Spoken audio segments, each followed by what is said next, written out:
Azərbaycan ordusunun sabiq korpus komandiri general-leytenant Mais Bərxudarova yeni vəzifə verilib.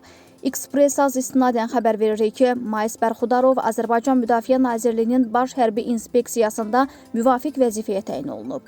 Bununla bağlı Müdafiə Naziri Zakir Həsənov müvafiq əmr imzalayıb. Xatırladaq ki, general-leytenant Mais Bərxudarov 2-ci Ordu Korpusunun komandiri olub. O, 2024-cü il oktyabrın 6-sında sərəncama göndərilib. Bu barədə özü belə deyib.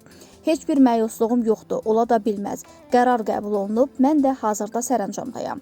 Mais Bərxudarov 1998-ci ildə Azərbaycan bayrağı ordeni ilə, 2012-ci ildə Vətən uğrunda medalı ilə, 2020-ci ildə Azərbaycanın Cəbrayıl rayonunun, Xocavənd rayonunun, Füzuli rayonunun və Zəngilan rayonunun işğaldan azad edilməsi uğrunda aparılan döyüş əməliyyatlarına qatılaraq şəxsi igidliyi və şücaəti nümayiş etdirdiyinə görə Azərbaycan Prezidenti İlham Əliyevin Cəbrayılın azad olunmasına görə medalı, Xocavəndin azad olunmasına görə medalı, Füzulinin azad olunmasına görə medalı, Zəngilanın azad olunmasına görə medalı və Qubadlının azad olunmasına görə medalları ilə təltif edilib.